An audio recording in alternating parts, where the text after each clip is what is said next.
Hundreds gathered in Indianapolis this afternoon to remember Indiana Senator Richard Lugar, including Vice President Mike Pence. Brandon Bartlett is here with us now with a look at how the late senator was remembered. Brandon? Well, Shelley, Richard Lugar served the state of Indiana in several roles. He was the mayor of Indianapolis. Then in 1976, he won a seat in the U.S. Senate, and he would stay in that seat for 36 years. He left the Senate in 2012, and then on April 28th, died at the age of 87.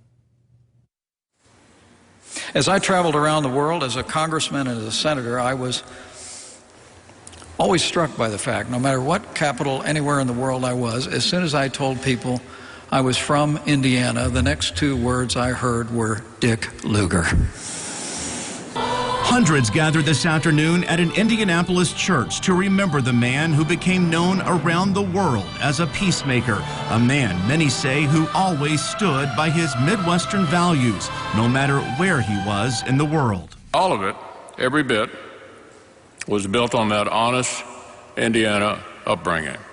Senator Lugar went on to become the longest-serving senator in Indiana history. He was awarded the Presidential Medal of Freedom by President Obama, and not long ago was summoned to the White House to advise President Trump. Just last year, President Trump welcomed Senator Lugar and Senator Nunn to the Oval Office to seek their counsel before he departed for his first historic summit with Kim Jong-un of North Korea.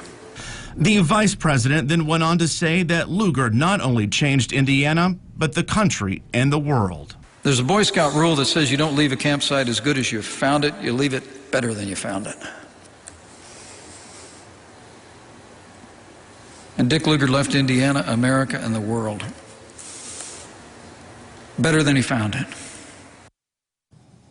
And former Indiana Governor Mitch Daniels also spoke at the funeral today. And yesterday, Governor Eric Holcomb and Indianapolis Mayor Joe Hogsett spoke at the State House, where Lugar was remembered as the man who belonged to Indiana, the state they say that he made proud. And the country, as they said, is much better off because of Senator Richard Lugar. Thank you so much, Brandon. Richard Lugar was 87 years old. We'll be right back.